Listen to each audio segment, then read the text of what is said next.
नमस्कार बच्चों। आज हम मधुश्री पुस्तक में पाठ 3 सौनकंठी गोरैया के विषय में जानेंगे। तो आइए शुरू करते हैं अपना पाठ। इस पाठ को पढ़ते हुए आप समझेंगे कि सामान्य लोगों के जीवन में घटने वाली सामान्य घटनाओं में से कोई भी एक घटना कैसे विशेष बन जाती है। यह लेख शुरू तो शिकार से होता है और प्राणी मात्र के लिए दया पर समाप्त होता है। एक निशानेबाज बालक की जिंदगी की दिशा एकदम ही कैसे बदल जाती है, आइए जानें। तो कहने का अभिप्राय ये है, किसी भी व्यक्ति के जीवन में कोई भी छोटी सी घटना कभी कभी उसके मस्तिष्क पर ऐसा गहरा प्रभाव डालती है कि वह व्यक्ति उस बात से इतना प्रभावित होता है और वह उस बात को दिल में रख लेता है और जीवन भर उस कार्य को करने के लिए अग्रसर रहता है। यानी कि आप देखेंगे इस कहानी में कैसे एक 10 वर्षीय बालक 9-10 वर्षीय बालक बचपन में जो बड़ा ही शिकारी होता था, बिना सोचे समझे बेज़ुबान पक्षियों को अपने शौक़ के लिए उनका शिकार करता था। लेकिन एक ऐसी घटना हुई कि एकदम से उसने वह शिकार करना बंद कर दिया और ज़िंदगी भर पक्षी प्रेमी बना रहा। नए नए पक्षियों की खोज करता रहा, उन पर काफ़ी शोध भी किए और आगे चलकर वह एक बहुत बड़ा हस्ती तैयार हुई। तो चलिए हम इस पाठ की शुरुआत करते हैं। मामा बड़े शिकारी थे। मामा ने भांजे के लिए भी एक गन खरीद दी थी। गन का रुतबा ही अलग था। तब ज़्यादातर बच्चे पत्थर फेंककर ही निशाना साधते थे। कई बच्चे गुलेल से निशानची बनने की कोशिश करते थे, लेकिन भांजे के पास तो 8-9 साल की उम्र में ही गन आ गई। ये सचमुच की गन ना थी, गन जैसी लगती थी। अंदर से बहुत ही छोटा सा छर्रा निकलता था। इसका प्रयोग पशु पक्षियों को उड़ाने भगाने के लिए भी किया जाता था। गन से 16 आना सटीक निशाना लगता था। कुछ ही दिनों में गन से खूब यारी भी हो गई। जब आसपास निशानेबाजी के मुकाबले होते थे, तब उनमें भाग लेने का मज़ा ही अलहदा होता था। तो बच्चों, यहाँ पे आप देखेंगे कि मामा जो थे, भांजे की अपने मामा से काफ़ी दोस्ती थी। जैसे मामा एक शिकारी थे तो उनकी संगति का भांजे पर प्रभाव पड़ा, तो भांजे ने भी शिकार करना शुरू कर दिया। धीरे धीरे उस बच्चे की ऐसी रुचि हुई शिकार में, कम उम्र में ही वह बच्चा बहुत बड़ा शिकारी बन गया। उस समय, ये बहुत पुराने समय की बात है, 120 से 130 साल पुरानी बात है, तब की बात है और ये सच्ची घटना है। ये कोई काल्पनिक कहानी नहीं है, ये एक सच्ची घटना है।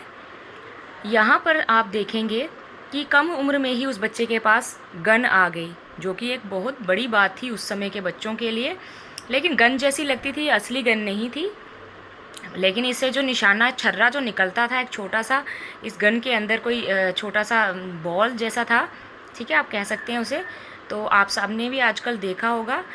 इसका प्रयोग ऐसे तो लोग पशु पक्षियों को भगाने के लिए करते थे, क्योंकि पशु पक्षी उस समय हो सकता अनाज का नुकसान करते होंगे, तो इसलिए ये लोग निशाना लगाते होंगे। लेकिन इस बच्चे ने शिकार करना शुरू कर दिया। जब इसने देखा कि मेरे निशाने से पक्षी मर जाते हैं, धीरे धीरे ये बहुत बड़ा शिकारी बनना शुरू हो गया। और लोग भी जो थे क्या करते, इसे प्रेरित करते रहते और इसकी सराहना प्रशंसा करते रहते। चलिए हम आगे देखते हैं। तब तय लग रहा था कि भांजा आगे चलकर मामा से भी माहिर निशानेबाज बनेगा। निशाना इतना पक्का लगता था कि लोग दांतों तले उंगली दबा देते थे। यहाँ पे देखिए, ये मुहावरा है, दांतों तले उंगली दबाना। इसका अर्थ है हैरान होना। आपने साथ साथ में व्याकरणिक इकाइयों को भी देखना है कि कहाँ पे किस शब्द का क्या अर्थ है, किस वाक्य का क्या अर्थ है, कौन सा मुहावरा है, कौन सी देशी और विदेशी शब्द हैं, उनका भी साथ साथ में हम अध्ययन करते चलेंगे। कहते हैं उस समय हर किसी को यही लग रहा था कि भांजा जो है आगे चलकर बहुत बड़ा शिकारी बनेगा। यहाँ पे आपने देखा होगा काफ़ी बहुत से उर्दू शब्दों का प्रयोग किया है, जैसे कि ये माहिर, अलहदा। अलहदा का अर्थ हुआ अलग।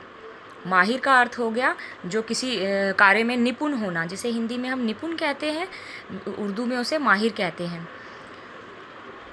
तो कहते हैं बच्चे का निशाना देखकर लोग हैरान हो जाते। दांतों तले उंगली दबाने का अर्थ हुआ हैरान हो जाते थे।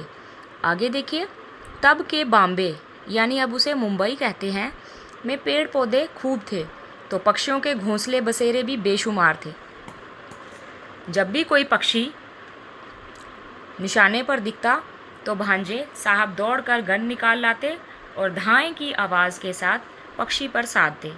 देखने वाले तालियां बजाते थे। ये एहसास किसी में नहीं था कि पक्षियों को प्यार चाहिए। जब बड़े बड़े रसूखदार शिकारी होने में शान समझते थे, तब भला बच्चों को चिड़ीमारी से कैसे दूर रखा जा सकता था।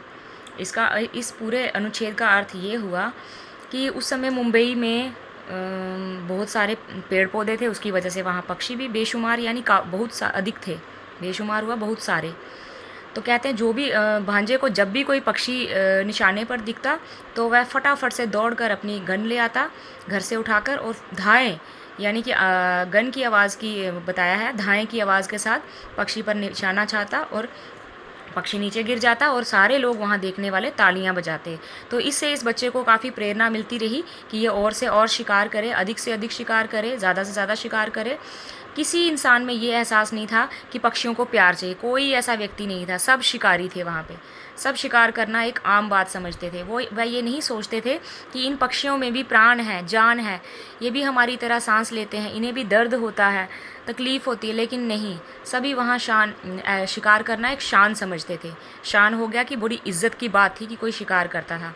रसूखदार का अर्थ हुआ बच्चों यहाँ पे प्रतिष्ठित व्यक्ति, सम्मानित व्यक्ति। जैसे कि कोई अच्छा वहाँ का बड़ा सम्मानित व्यक्ति होगा जिसे लोग काफ़ी मानते हों, जिसका मान हो, तो कहते थे वह लोग कहते हैं जब वह लोग शिकार करने में शान समझते तो बच्चे कैसे इस बात से दूर रह सकते। उन्होंने तो चिड़ी मारी बनना ही बनना था। तो चलिए अगला अनुच्छेद देखते हैं। उस दिन सुबह पास ही मुंडेर पर एक गौरैया आ बैठी थी। भांजे को लगा कि शिकार खुद चलकर आ गया है। तो फिर क्या था, घर के अंदर से दौड़कर गन ले आए, निशाना साधा और चिड़िया नीचे। अब अपने शिकार को करीब से देखने का चस्का नशा भी अलग हुआ करता था।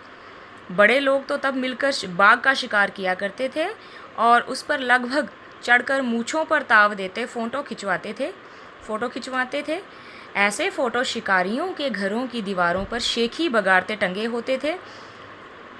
इसका अर्थ देखिए, कहते हैं जैसे ही वहाँ एक गौरैया आई और भांजे को लगा शिकार तो आज मेरे पास खुद चलकर सामने आया है, तो कहते हैं फटाफट से दौड़कर गए और निशाना साधा और चिड़िया नीचे, यानी कि चिड़िया मर गई।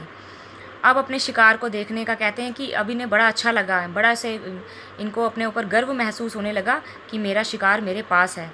तो कहते हैं उस समय लोगों को ऐसे अलग सा नशा होता था कि वाह मैंने शिकार कर दिया।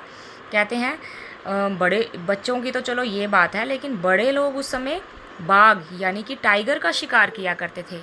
तो कहते हैं उस पर, और जब उसका शिकार कर देते और उस पर अपने शिकार पर बैठकर अपने मूँछों को ताव देते हुए फ़ोटो खिंचवाते थे। जैसे कि ये चित्र में आप देख सकते हैं, ये फ़ोटो अधूरा सा है।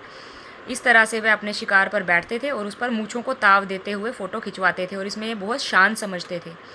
ऐसे फ़ोटो अक्सर हमें उस समय शिकारियों के घरों पर देखने को मिल जाते थे। हमें तो कहाँ मिलेंगे, उस समय के लोगों को शिकारियों के घरों की दीवारों पर मिल जाते थे, शेखी बगाड़ते हुआ कि तारीफ़ बटोरते हुए, वहाँ पे लोग तारीफ़ें करते हुए। बहरहाल भांजे ने शिकार को करीब से देखा तो कोई और चिड़िया थी।